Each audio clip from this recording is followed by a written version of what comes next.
नमस्कार दोस्तों और स्वागत है आपका द डिजिटल डीकोड के नए पॉडकास्ट के अंदर।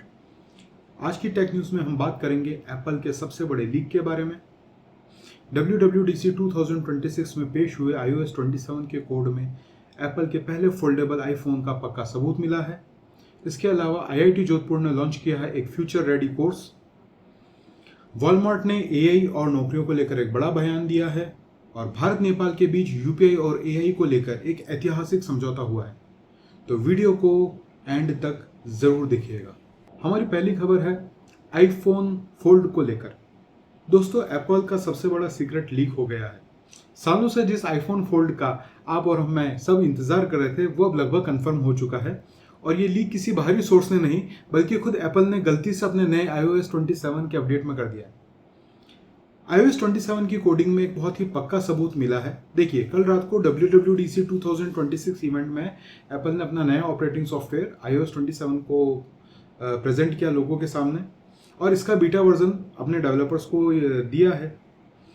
जब डेवलपर्स ने इसके बीटा वर्जन को खोला और उसको खंगाला तो उसमें कुछ ऐसे शब्द मिले जो इशारा करते हैं कि एप्पल एक फोल्डेबल डिवाइस पर चुपचाप काम कर रहा है। कोड के अंदर fold state, mechanical angle degrees और एंगल डिग्रीज जैसे हिडन कोड्स मिले हैं जो ये ट्रैक करते हैं कि फ़ोन के हिंजेस कितने खुले या बंद है। देखिए, जितने भी फोल्डेबल डिवाइस होते हैं वो आपस में हिंजेस या कब्जे, जिनको हम अपनी देसी भाषा में कहते हैं, उनसे जुड़े हुए होते हैं। तो ये जो टर्मिनोलॉजी है ये उन हिंजेस की है। तो मतलब कहीं ना कहीं कुछ ना कुछ तो चल रहा है। इतना ही नहीं, इसके अलावा हार्डवेयर में भी सुराग मिला है। एप्पल के इंटरनल रिपेयर टूल्स के कोड में एक सेकेंडरी डिस्प्ले यानी कि बाहरी स्क्रीन। अब एक सिंगल स्क्रीन वाले फ़ोन में आपको सेकेंडरी डिस्प्ले का क्यों चाहिए होगा। इसके अलावा एक एक्स्ट्रा ग्लास कवर और 2 लाइट सेंसर्स का भी जिक्र मिलता है और ये बिल्कुल वैसा डिज़ाइन है जो अभी जो साथ में फोल्डेबल फोन्स चल रहे हैं उनमें देखने को मिलता है। अब इसका मतलब क्या हुआ? WWDC में एप्पल ने iOS 27 के कुछ फीचर्स भी दिखाए जो फोल्डेबल स्क्रीन के लिए परफेक्ट बैठते हैं। यानी कि सॉफ्टवेयर तो इन्होंने तैयार कर लिया है। जैसे अब वो फीचर्स क्या हैं वो जानते हैं। Full screen widgets, music, weather, news के लिए और मैक OS 27 में आईफोन मिररिंग का एक ऑप्शन दिया गया है जिसमें आप अपने आईफोन की स्क्रीन को आईपैड जितनी बड़ी साइज में रीसाइज कर सकते हैं। इसके अलावा डेवलपर्स के लिए ऐप अडेप्टेबिलिटी फ्रेमवर्क लाया गया है। मतलब ये कुछ टेक्निकल बातें हैं, लेकिन ये सब जो चीज़ें हैं इनसे ये कंफर्म होता है कि एक फोल्डेबल डिवाइस पे काम चल रहा है। हो सकता है कि वो डिवाइस लॉन्च होए, नहीं होए या अगले साल होए। देखिए, एप्पल का जो नॉर्मल डिवाइस लॉन्च है वो सितंबर में होता है हर साल। ऐसे बहुत सारे रूमर्स आए हैं, बहुत सारे ऐसे लीक्स आए हैं कि ऐसा ये चीज़ आने वाली, वो चीज़ आने वाली, लेकिन बाद में वो चीज़ें फिजिबल नहीं होती हैं, सही नहीं बन पाती हैं, तो उन्हें अंदर ही रिजेक्ट कर दिया जाता है। तो हो सकता है कि एप्पल अभी इसको लॉन्च नहीं करे, अंदर ही रिजेक्ट कर दे या अगले साल करे, लेकिन इस पे काम चल रहा है। ये इन्फॉर्मेशन पक्की हो गई है। तो आप लोग मुझे कमेंट्स में बताइएगा, क्या आपको सैमसंग और वन प्लस को छोड़कर एप्पल का अगर फोल्डेबल आईफोन आएगा तो क्या आप उसको खरीदना चाहेंगे या नहीं खरीदना चाहेंगे। अब हमारी अगली खबर है IIT जोधपुर में आने वाले नए कोर्स को लेकर। देखिए, अगर आपका या आपको खुद को IIT में एडमिशन लेना है या आपका कोई छोटा भाई बहन है जो इस साल IIT में जाने के बारे में सोच रहा है या सपना देख रहा है, तो एक बार आप IIT जोधपुर को जरूर कंसिडर कीजिएगा। क्यों? उन्होंने एक नया कोर्स लॉन्च किया है जो लोगों को कोडिंग, आर्टिफिशियल इंटेलिजेंस और डेटा साइंस में अपना करियर बनाने में मदद करेगा। ये 4 सालाना कोर्स है, मतलब बीटेक टाइप का जो कोर्स होता है वो होगा और इसको IIT जोधपुर के मैथमेटिक्स डिपार्टमेंट ने एकेडमिक ईयर 2026-27 में स्टार्ट किया है। सॉरी, बीटेक नहीं होगा, इसका नाम होगा bachelor of science, BS, bachelor of science in mathematics and computing. इसमें सिर्फ 40 सीटें हैं, मतलब बहुत तगड़ा कंपटीशन होने वाला है। तो आपको बहुत ज़्यादा मेहनत करनी होगी और इसमें एडमिशन लेने का तरीका क्या रहेगा? आपको JEE एडवांस 2026 को क्लियर करना होगा और JO SAA की काउंसलिंग के दौरान इसे अपनी चॉइस लिस्ट में आपको सेलेक्ट करना होगा। अब बात करते हैं इस कोर्स में खास क्या है। ये कोर्स सिर्फ थ्योरी तक सीमित नहीं है। इसमें प्योर और अप्लाइड मैथ्स के साथ algorithm design, programming, data analytics और कंप्यूटेशनल मॉडलिंग सिखाई जाएगी। देखिए, एक होता है कि आपको सिर्फ किताबों में पढ़ा दिया गया और आप उसको रट लिए और आपने एग्जाम भी पास कर लिया, लेकिन जब आप वाकई बाहरी वर्ल्ड में जाते हैं तो आपको पता पड़ता है कि मुझे जो काम दिया गया है वो तो मैंने कभी किया ही नहीं है। तो यहाँ पर ये सब चीज़ें आपको उस कोर्स में अपने शुरुआती कॉलेज डिग्री के अंदर ही ये सब चीज़ें सिखा दी जाएंगी। तो ये इसकी खास बात है। अब बात करते हैं कि क्या इस तरीके के कोर्स को करने से हमें कोई स्कोप है या इसमें हम हमारा कैरियर बना पाएंगे। अभी मार्केट में उन प्रोफेशनल्स की बहुत ज़्यादा डिमांड है जिन्हें मैथ्स और कंप्यूटिंग दोनों की समझ हो। इस कोर्स को करने के बाद में स्टूडेंट्स को आर्टिफिशियल इंटेलिजेंस यानी कि एआई, डेटा साइंस, फाइनेंस और रिसर्च जैसे हाई पेइंग सेक्टर्स में सीधे बड़े पैकेज वाले जॉब्स मिल सकते हैं। देखिए, जो कंटेम्प्ररी काम चल रहा है अभी ये जो इन्होंने यहाँ पर नाम दिए हैं कि जैसे डेटा साइंस हो गया, फाइनेंस हो गया और रिसर्च हो गया, इन सब चीज़ों में ही भविष्य है और ये कोर्स उन चीज़ों को सीधे सीधे टारगेट करता है। तो अगर आप सोच रहे हैं कि ये कोर्स करना चाहिए या नहीं करना चाहिए, बिल्कुल सोचिए, मतलब बिल्कुल दूसरा विचार मत लाइए और फटाफट इसके बारे में तैयारी करना शुरू कर दीजिए। तो अगर आपका इंटरेस्ट मैथ्स और कोडिंग दोनों में है तो जो एसआईए की काउंसलिंग में इस ऑप्शन को बिल्कुल मत भूलना। और अधिक डिटेल्स के लिए आप आईआईटी जोधपुर की जो ऑफिशियल वेबसाइट है iitj.ac.in नीचे आ रहा होगा पर जा सकते हैं। तो ये थी हमारी दूसरी खबर। अब हमारी तीसरी इंफॉर्मेशन उन सभी लोगों के लिए है जिनको लगता है कि एआई भविष्य के लिए नुकसानदायक है, लेकिन यहाँ पर एक अच्छी खबर हमें आ रही है।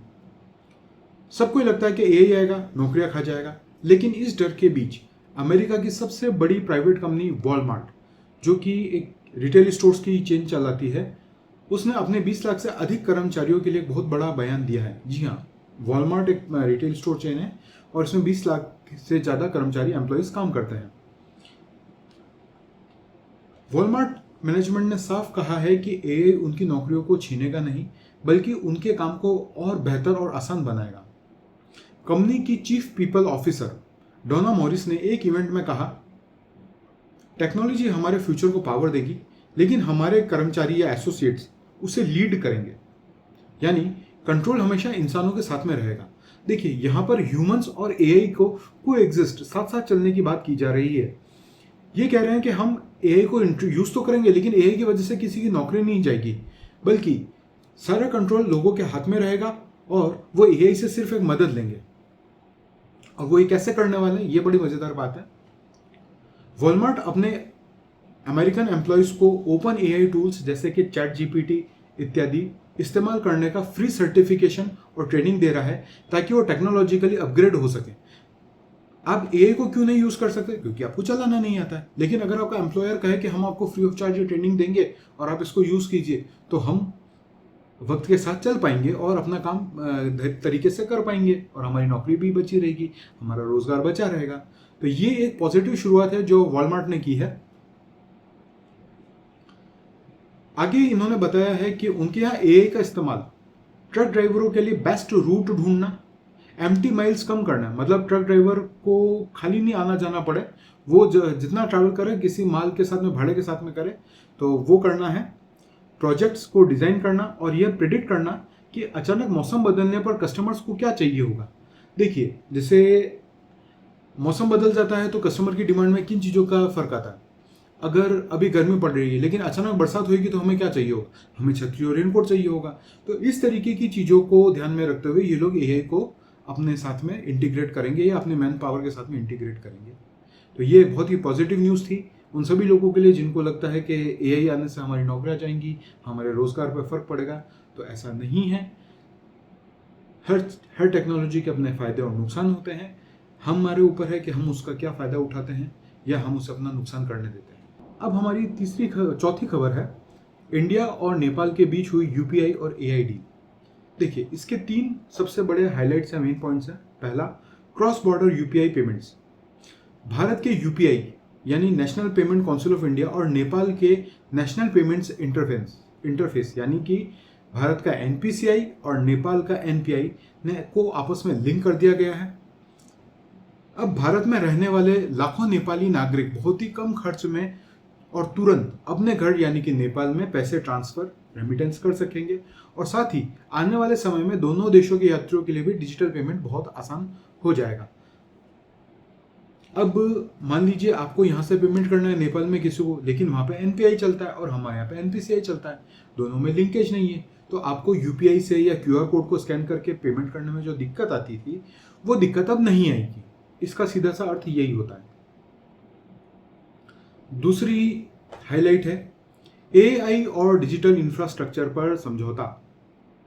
भारत के digital India Bhashini national language technological mission, digital India Bhashini इसका हिंदी ट्रांसलेशन हुआ है नेशनल लैंग्वेज टेक्नोलॉजी मिशन, और काठमांडू यूनिवर्सिटी के बीच में एक मेमोरेंडम ऑफ अंडरस्टैंडिंग, एक समझौता साइन हुआ है। इस समझौते के तहत नेपाल के लिए एक voice fast language translation platform बनाया जाएगा। एआई की मदद से अलग अलग भाषा बोलने वाले नेपाली लोग आसानी से डिजिटल सर्विसेज का फायदा उठा सकेंगे और नेपाल और भारत के डिजिटल पब्लिक इंफ्रास्ट्रक्चर मॉडल से काफी कुछ सीख रहा है।